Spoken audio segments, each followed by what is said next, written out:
Hello and welcome. You're listening to the Tasty Tidbits podcast. Get ready to receive rich, well-seasoned, and tasteful tidbits to transform your life. Each week, Dr. Tiffany comes to you with inspirational encouragement and thought-provoking interviews to help revolutionize your walk with God. Are you hungry for more of His presence? Then get ready. And now, your host, author, intuitive life coach, and pastor, Dr. Tiffany Watkins. Hello, everyone, and welcome again to Tasty Tidbits. I am your host, Dr. Tiffany Watkins, and I'm so excited to have you here on another episode today. And I'm excited to have my guest, Hosein, today, and we're going to talk about something that I think that will be very interesting for all listeners, as well as myself. I have been doing a little bit of reading up on his new book, and I'm just excited for him to tell us a little bit more about it and how it can help us even when managing stress and so many other things. And so I want to let you know a little bit about Hosein. Dr. Hosein is an author and a physician scientist who has spent over 2 decades in cancer research and drug development. Thanks to his background, Hosein has been recognized through the extraordinary ramifications of a recent scientific discovery, the default mode network, which encodes the human ego and influences our thoughts, our emotions, and our behaviors.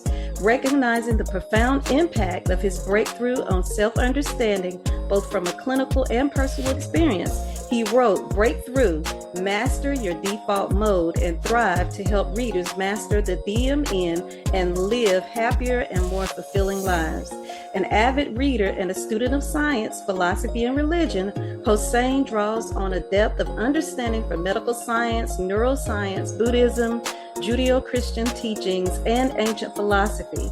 Breakthrough concepts, the medical and spiritual realms to help readers unlock health and well-being and awaken their higher self, opening the doors to new possibilities and experiences. So thank you for being a part of the podcast today, Hosein. How are you? Thanks, Tiffany. It's a real pleasure to be on. And I look forward to telling you about some of these just amazing breakthroughs in science and what it means for our mental health and personal growth. Yeah. Yes. So, we're discussing your new book, as we've talked about, Master Your Default Mode. Give us a brief overview of the book's content and your inspiration for writing. Yeah. This is, I had one purpose in writing this book, which is to help people out there who are, struggling for better mental health, maybe suffering from stress or anxiety or depression. And so this book is a self-help book. It's a personal growth, self-discovery, and it's meant to help you understand how your brain works. And it's something I recognize that when we really truly understand how our brain works and why is it that our mind wanders off, takes us back to the past, has us reliving old memories from long ago, reliving old trauma, or why does our brain always go ahead thinking about the future, giving us stress and anxiety? So I came to recognize that it's actually a part of the brain that turns on when our mind wanders. And it's called the default mode network. It actually has a name. For the longest time, we've called it the wandering mind, the monkey mind, and you see it in every religion. You see it in Christian practice. You see it in Buddhist practice. Jesus talked about the dangers of anxiety and being in the moment and being close to God through prayer. So now what's amazing is the science is now finally catching up and recognizing the truths that were spoken at the heart of Christian practice, at the heart of Buddhist practice. The science is now seeing that, yes, our brain actually has a network called the default mode network. And this is the thing that actually wanders off from the present, takes us back to the past or the future, or have us constantly craving things. And so when you come to really understand how your brain works, it makes it a lot easier to connect with this other part of the brain, this higher part of the brain. It also has a name. It's called central executive. But that's the state of being in the zone when you're fully present, when you're fully immersed in a prayer or in a mindfulness practice, when that mental chatter is off. What you've done is you've turned on this other part of the brain called the central executive network. So this book basically walks you through these different parts of the brain. It breaks down each of these. I call them mental knots. I don't Mhm. call them disorders or syndromes or diseases. I call them mental knots that you can reverse, things like stress, anxiety, emotional pain, depression, negativity. And I just sort of break each one down into why does it happen and how can we get ourselves out of it? And this is coming from both spirituality, but also some emerging science, basically. Mm-hmm, mm-hmm. And Hossein, I read a little bit about you had some personal experiences yourself. Could you share that a little bit with us? Absolutely. Yeah, so I'm an immigrant. So I came to this country, was born in Iran. We fled at a young age. My parents really wanted to be Americans. And so we came, at it, and it was difficult. It was hard, coming with not knowing the language, not having really any money. And growing up, I had a great childhood. I mean, I was, in public school and overall great memories of childhood, but growing up, a lot of pressure Mm-hmm, to make it, to succeed, seeing all the struggles that my parents went through and carrying a lot of this burden with me. And so I grew up on paper, I seemed like I should be very happy, but I struggled a lot with stress, with mm-hmm, anxiety, with old pain, ancestral pain that was handed down to me. mm-hmm, Um, and things like negativity, things like loneliness, which maybe medicine hasn't recognized as a problem, but definitely caused me a lot of suffering. And so it was really in my 40s, I wish I had done it sooner, but in my 40s and it was about a 6-month journey where I finally got down to the root causes of each of these problems. And broke through to a happier place and got at what is the source of all this stress? What is the source of all this emotional pain? And really resolving all these issues and finding a happiness that I had really never known. And just sharing all of that through this book. But this book is not about me. This book is about helping you, the reader, also understand how your brain works and recognize that it's actually your brain that's causing a lot of these problems. The default mode network, which when you're in fully living in that state, it tends to be a very reactive, judgmental mm-hmm, way of living. The mm-hmm, default mode is what makes you feel lonely, makes you feel separate or different from others. It's what makes you feel like to make it in life, you've got to beat others. You've got to be more successful than others. It's actually the default mode that makes you think that, when in reality, true happiness is coming to recognize this selfish way of living actually is the problem and coming to recognize there is a higher power out there. And when you connect with that, you can actually resolve a lot of these conditions. So spirituality is a big part of this book, and it was a big part of my transformation as well. mm-hmm, mm-hmm.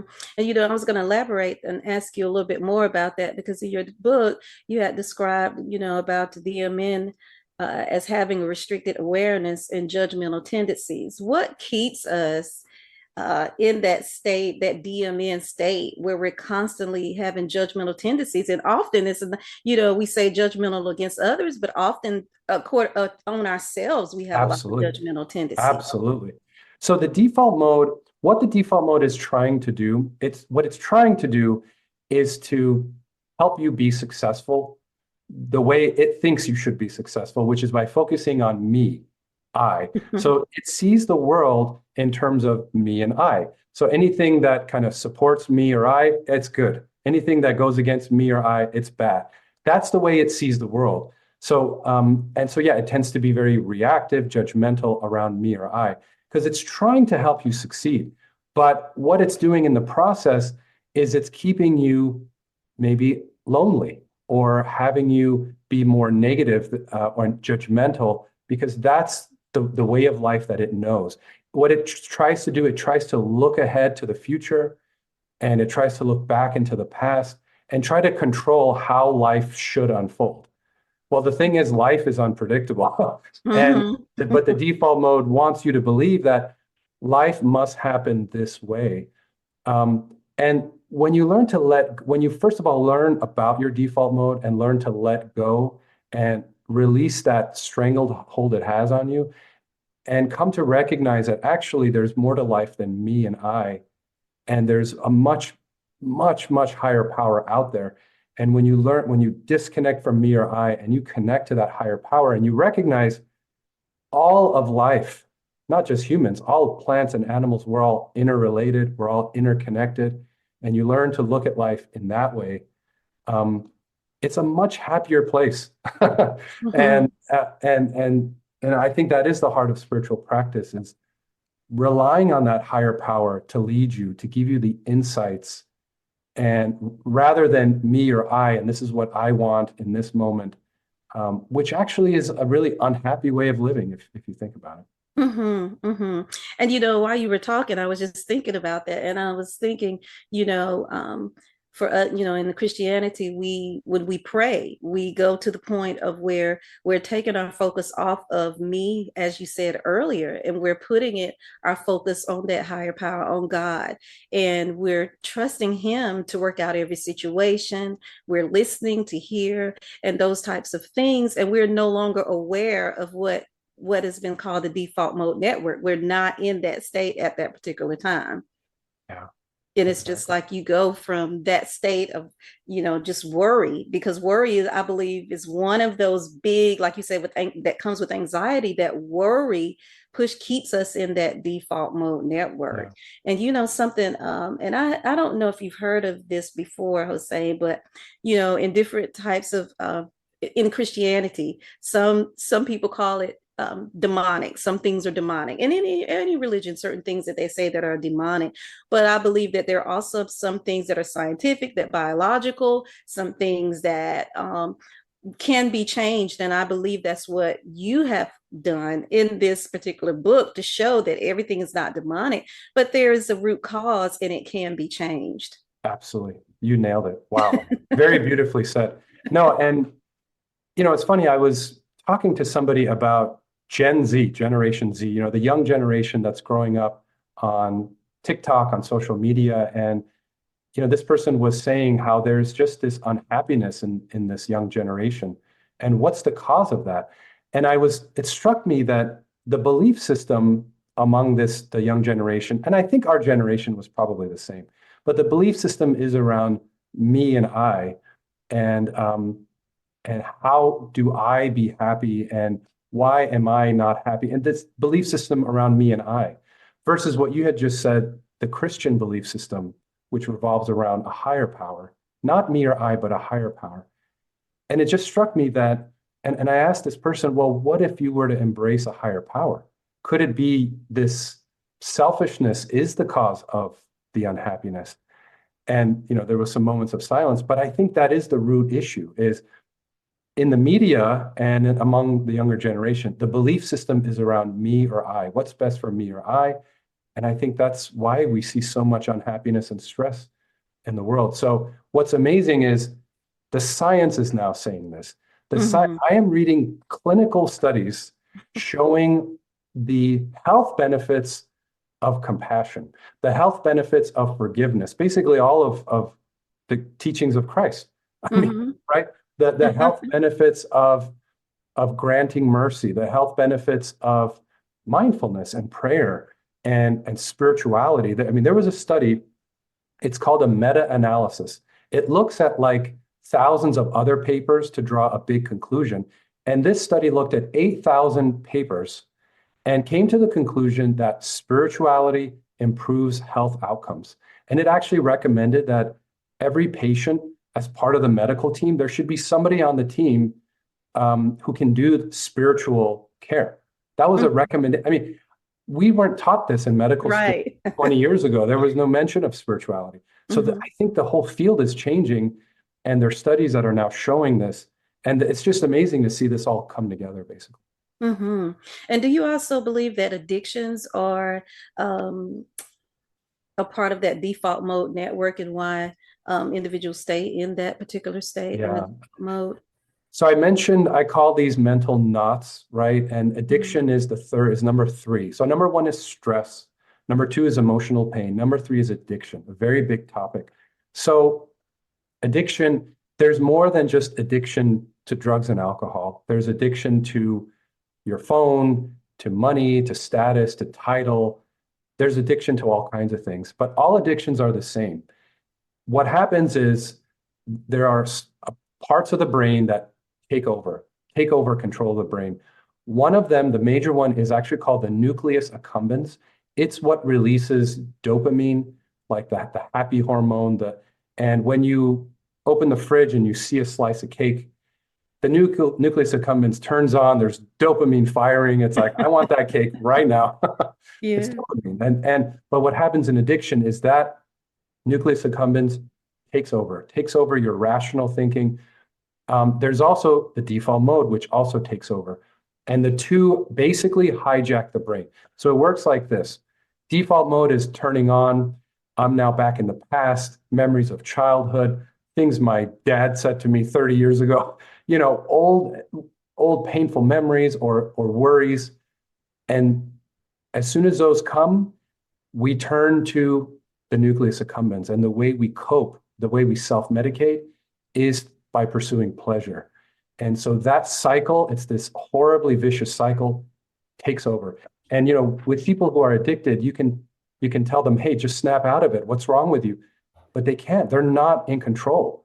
This default mode has taken over. And there was a study, they put somebody with a heroin addiction in a MRI scanner, and they basically used sound waves to turn off that nucleus accumbens. Wow. And what they found is this heroin addict suddenly no longer craved heroin. Mm. And it just proved that tiny, tiny part of the brain in patients with addiction takes over. And so, I think the way, and so that's not a therapy right now that's approved, but the way to overcome addiction, step one is to recognize that your brain has been hijacked and to surrender, right? That process, you see it in AA, you see it in basically Christian practice, you surrender to God, but the process of surrender is admitting to yourself that, yes, this part of my brain has taken over and it's not working for me. I need a higher power to help me. And so surrendering to the higher power and relying on that higher power to give you those insights to get you out of the darkness. And you have to patiently wait, but the insights will come. God will help you, give you those insights to get out of that darkness. It's very common to relapse, but as long as you keep that intention, I want to be happy, I want to be healthy, I want my family to be happy and healthy, you can overcome any addiction. But I think that self-understanding is a big part of it. And you were talking about the central network, and even in your book, you were talking about, we know that the CN has far-reaching perception and control over the complex decision making. So how can we practice being more in the CEN rather Yeah. than the DMN? Well, you are in the CEN. When you mentioned earlier, you're in church and you're connecting with God. And just the next time that happens, take a look and observe how you feel. And that mental chatter, notice when it turns off and you're connected, how that feels. It feels pretty amazing. When you're fully present, that mental chatter is off and you can hear everything around you, you can see everything around you, and you're fully in the present. That's when your central executive is on. So for some people, it's when they're playing football or basketball and they're in the zone and they're fully present. And all that doubt and negativity, it's all off because they're fully in the present. It's often like they don't even know, they're not thinking of how they're playing basketball. They're just doing it because they're in the zone. And that's also the central executive. So part of this is coming to understand, like, what is it that helps you be present and do more of that? And we're all different. But for me, it's mindfulness practice, like spending 5 or 10 minutes following my breath or just listening for all the sounds around me, every little sound. That for me shuts off that default mode, has me in present. Prayer, what I do is I imagine myself like leaving planet Earth and then seeing the sun, leaving our solar system, going into the Milky Way and just extending out to the whole universe and just giving thanks giving gratitude for Mhm. that in the present moment. That's my prayer. Mhm. And thanking this infinite unknown, right? Almighty God, that's bigger than any of us. Um, and you're also turning on the central executive when you pray. So spending more time doing that multiple times a day and see how that impacts your stress. And you'll find that the more you pray, your stress level will go down. Maybe you can talk about, your experience or your church's experience with that. Mhm. Mhm. Well, like I said, that's the most times where I'm stressed out is when I don't pray, or I'm not focused on Christ, and I'm not focused on what the scripture says. Greater is he that is in us than he that is in the world, and or focused on no weapon formed against you shall prosper, when you feel like everything is coming against you. And you have that, but it comes to light, the things that you've studied and the things that you remember, when you focus back on Christ, when you focus back on God. And when you begin to do that, everything, the fears and all of those things that we have been concerned about, or I've been concerned about, they do go away. But the less that I do that, then the chatter that we have in our heads come back, even at nighttime. And that was one thing I was going to talk about too, as well, is that, when you go to sleep, sometimes that default mode network just wants to kick on, Oh yeah. Yeah. when you go to sleep, because now your body's relaxed. But here we go through everything that goes through. And one thing that I've found that has helped, and I don't do it all the time, but sometimes I'll just turn on the TV, and I may have, music playing, I may have scriptures playing, I may even have an oldie playing like Andy Griffith or something like that, that just get my mind off of the problems of the day, or the work that I had to do, and I'm able to rest a little bit more. And so I found that for me, that is one way to get me into that see what is it, to see it in that Central executive. Yeah. Yeah. right, These are to all get fancy into names, but yeah. so yeah, definitely. I mean, especially after, let's say, if we have a difficult conversation with somebody, an argument, you'll notice that we might wake up in the middle of the night reliving the argument, because what the brain is trying to do is help you process it and move on. But a lot of times that default mode network is overactive, and it just keeps going back to that, and you relive that old memory and emotion over and over again. So part of this is not getting angry at yourself, right? Don't get Mhm. upset that it's on, or reach for, the bottle, or reach for something as a way of shushing it down. But just Mhm. recognize this is a part of the brain, it's turning on, and take that as a signal that maybe it's time to go back to church. Maybe it's time to pray some more. There are all kinds of exercises you can do to quiet that mind. Things like breathing exercises, right? Mhm. 4-7-8 breathing, box breathing. I list some of these in the book. You can Google these. Exercises to do, focus exercises. Spend 5 minutes, focus on 5 things you hear around you, 5 things you can feel, 5 things you can touch.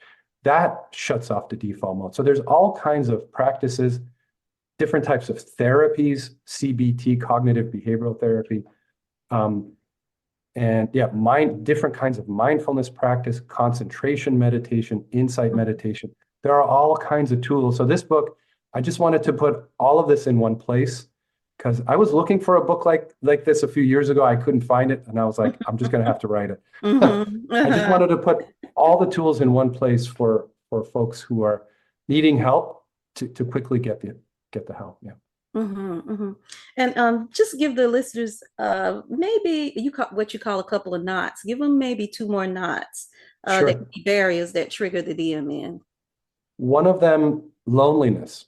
Loneliness is something I struggled with, not recognized as a problem in medicine. Um, but loneliness is actually something our mind creates, almost like this illusion that we're different from others, people don't like us. It's actually an illusion. The way to overcome that knot, break through that knot, is by cultivating compassion, which, if you're stuck in loneliness, that's a hard thing to embrace. But just wanting the best for others, just imagining some people in your life, give them some well wishes. Or you're walking down the street, someone's walking towards you, just send them some well wishes and build it over time. And you'll notice the more compassion and empathy you build for others, you'll feel that loneliness going away. And it's something you can reverse, actually. You don't need any medication for it. But that's one that you can actually reverse yourself. For me, it took a few months, but day by day, I chipped away at it. And I'm so glad I'm no longer in that state. Another one is negativity. Yes. We maybe we had 20 different things happen to us yesterday. We focus on the most negative thing, like the most negative thing that happened. Or let's say, throughout the school year, the memory we have of our teacher is the one time they gave us a bad grade or the one time they yelled at us, right? That's what we remember. Our brain is focused on the negative. It's called the negativity bias. So coming to understand that this is how the brain works and centering yourself through what's called equanimity. It's a fancy term. It's basically becoming at ease with unease. And you can do it during a prayer or during a mindfulness when you're observing your mind and coming to observe those negative thoughts, seeing them, recognizing them, and allowing them to go away and non-identify and becoming more center. That is also something you can overcome that negativity. Won't happen overnight, but you incorporate it into your prayer or into your mindfulness, and you can totally overcome negativity and be at ease with unease, which makes it a lot easier when life gives you its challenges, when you can, you don't have the second arrow. So sometimes if you go through a painful experience, that's the first arrow. And then the second arrow is when your mind goes back to it and beats you up over it. And you can avoid that second arrow by recognizing this default mode and learning to silence it and to quiet it down, basically. That's good.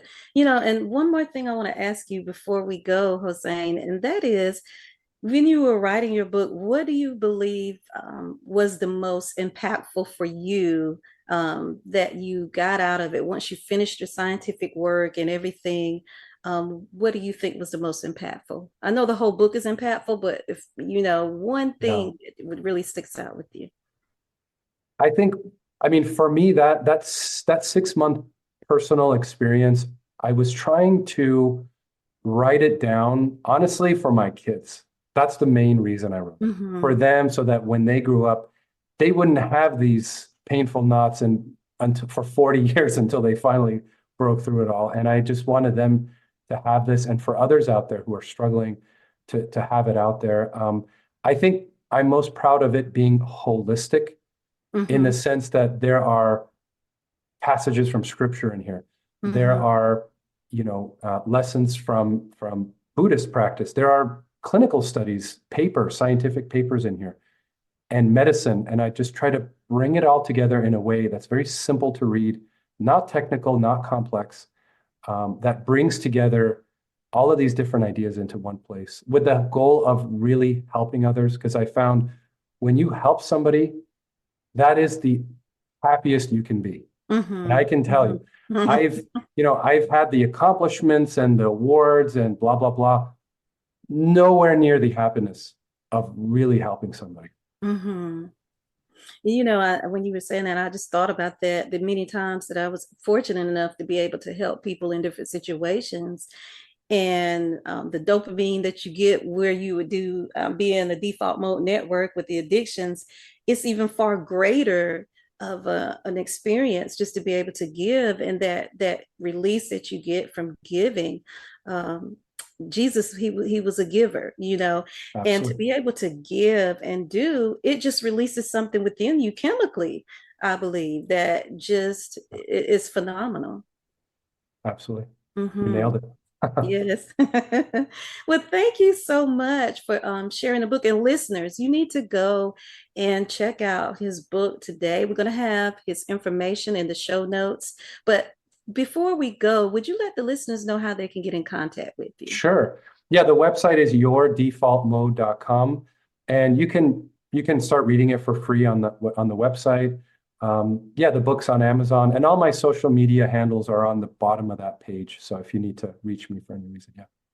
All right. right. All right. Thank you so much, Hosein, for being a part. And listeners, there is a solution. And I love that science has backed it up. I was thinking about, Hosein, when I had to do my dissertation, you have to do so much research and, all of the research. But the research is important because it confirms your relationship with God. It confirms so research actually proves a whole lot of things. So we can't be afraid to research it because it's there to help us. It's there to better who we are as individuals. And so anything that is there to better us, to help us to be whole, listeners, you need to get rid of those knots. And you're wondering, how can I get rid of the stress? You're wondering, why am I suffering with loneliness? He has tips and tools within his book that you can go and read and start practicing and making sure that you always go back to God, your higher power. Begin to focus on him, because the more you begin to do that, the more you begin to trust him. And we hear it all the time.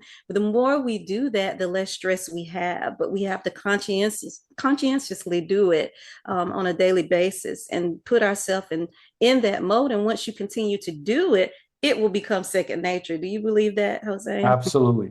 Absolutely.